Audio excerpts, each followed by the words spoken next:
Good morning, spiritual companions. We are reading the Gospel of Sri Ramakrishna, continuing Chapter 2, Visit to Vidyasagar, on page 154.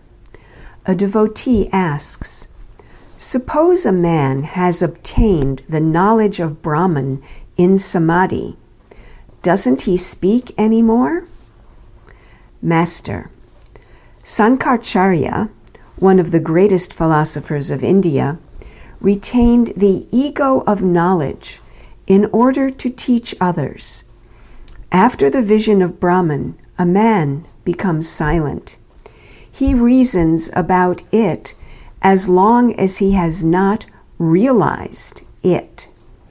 If you heat butter in a pan on the stove, it makes a sizzling sound as long as the water it contains has not dried up. But when no trace of water is left, the clarified butter makes no sound. If you put an uncooked cake of flour in that butter, it sizzles again.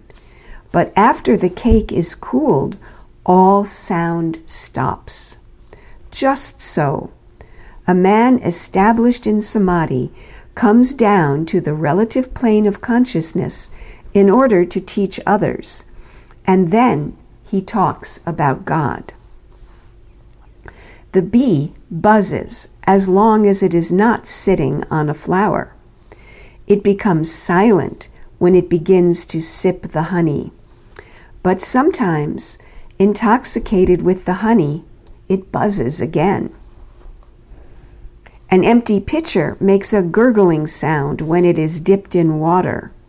When it fills up, it becomes silent. All laugh. But if the water is poured from it into another empty pitcher, then you will hear the sound again. The rishis of old attained the knowledge of Brahman. One cannot have this knowledge so long as there is the slightest trace of worldliness. How hard the rishis labored! Early in the morning they would go away from the hermitage and spend the whole day in solitude, meditating on Brahman. At night they would return to the hermitage and eat a little fruit or roots. They kept their minds aloof from the objects of sight, hearing, touch, and other things of a worldly nature.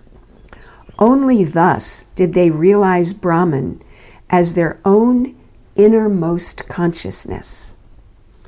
But in the Kali Yuga, man, being totally dependent on food for life, cannot altogether shake off the idea that he is the body. In this state of mind, it is not proper for him to say, I am he. When a man does all sorts of worldly things, he should not say, I am Brahman.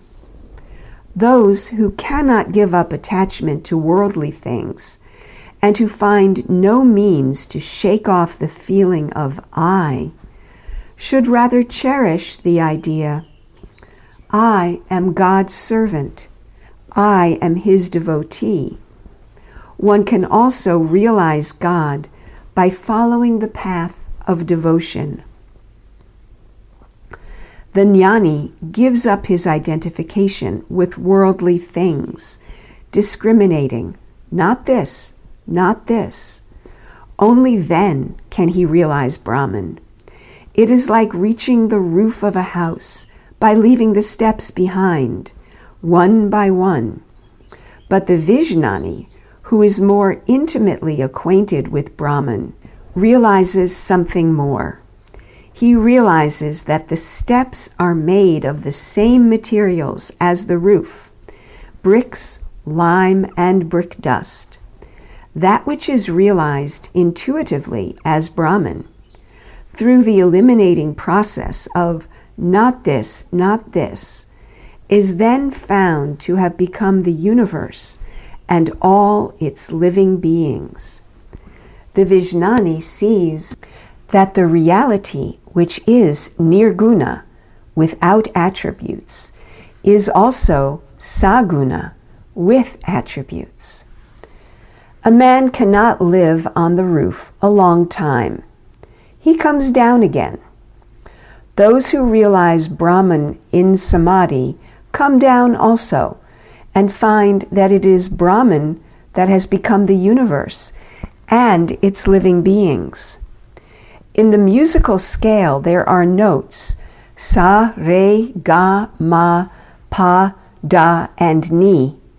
But one cannot keep one's voice on ni a long time. The ego does not vanish altogether. The man coming down from samadhi perceives that it is Brahman that has become the ego, the universe, and all living beings. This is known as vijnana.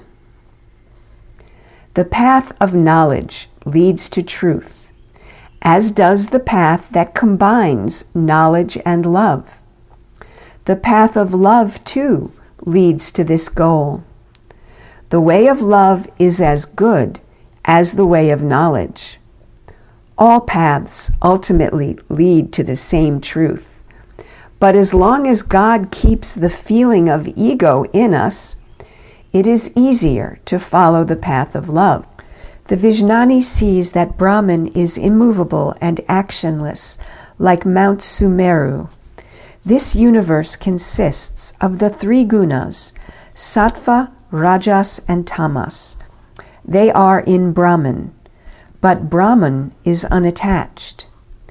The Vijnani further sees that what is Brahman is the Bhagavan, the personal God. He who is beyond the three gunas is the Bhagavan, with his 6 supernatural powers. Living beings, the universe, mind, intelligence, love, renunciation, knowledge, all these are the manifestations of his power. With a laugh, if an aristocrat has neither house nor property, or if he has been forced to sell them, one doesn't call him an aristocrat anymore. All laugh. God is endowed with the 6 supernatural powers. If he were not, who would obey him?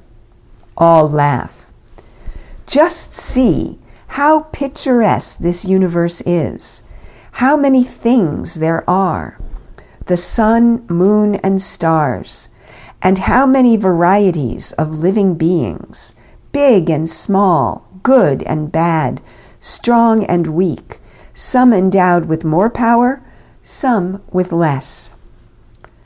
Vidyasagar asks, has God endowed some with more power and others with less? Master, as the all-pervading spirit, God exists in all beings, even in an ant, but the manifestations of his power are different in different beings. Otherwise, how can one person put 10 to flight, while another can't face even one? And why do all people respect you? Have you grown a pair of horns? Laughter. You have more compassion and learning. Therefore, people honor you and come to pay you their respects. Don't you agree with me? Vidyasagar smiled. The master continued, there is nothing in mere scholarship. The object of study is to find means of knowing God and realizing him. A holy man treasured a book. When asked what it contained, he opened it and showed that on all the pages were written the words Om Rama and nothing else. What is the significance of the Gita? It is what you find by repeating the word 10 times. It is then reversed into Tagi, which means a person who has renounced everything for God. And the lesson of the Gita is, O man, renounce everything and seek God alone. Whether a man is a monk or a householder, he has to shake off all attachment from his mind. Chaitanya Deva sent out on a pilgrimage to southern India. One day he saw a man reading the Gita. Another man, seated at a distance, was listening and weeping. His eyes were swimming in tears. Chaitanya Deva asked him, "Do you understand all this?" The man said, "No, revered sir, I don't understand a word of the text." "Then why are you crying?" asked Chaitanya. The devotee said, "As I listen to the book, I see Arjuna's chariot before me. I see Lord Krishna and Arjuna sitting in it, talking. I see all this and I weep." Why does a Vijnani keep an attitude of love toward God? The answer is that I consciousness persists. It disappears in the state of samadhi, no doubt, but it comes back. In the case of ordinary people, the I never disappears. You may cut down the asvatha tree, but the next day new sprouts shoot up. All laugh. Even after the attainment of knowledge, this I consciousness comes up. Nobody knows from where. You dream of a tiger, then you are awake, but your heart keeps on palpitating. All our suffering is due to this I. Once Rama asked Hanuman, "How do you look on me?" Hanuman replied, "Oh Rama, as long as I have the feeling of I see that thou art the whole and I am a part. Thou art the master and I am thy servant. But when, O Rama, I have the knowledge of truth, then I realize that thou art I, and I am thou." The relationship of master and servant is the proper one. Since this I must remain, let the rascal be God's servant. I and mine, these constitute ignorance. My house, my wealth, my learning, my possessions. The attitude that prompts one to say such things comes of ignorance. On the contrary, the attitude born of knowledge is, "O God, thou art the master, and all these things belong to thee. House, family, children, attendants, friends are thine." One should constantly remember death. Nothing will survive death. We are born into this world to perform certain duties, like the people who come from the countryside to Calcutta on business. If a visitor goes to a rich man's garden, the superintendent says to him, "This is our garden, this is our lake," and so forth. But if the superintendent is dismissed for some misdeed, he can't openly carry away even his worthless mango wood chest. He sends it secretly by the gatekeeper. Laughter. Can one know God through reasoning? Be his servant.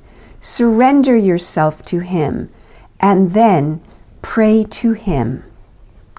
End of today's reading.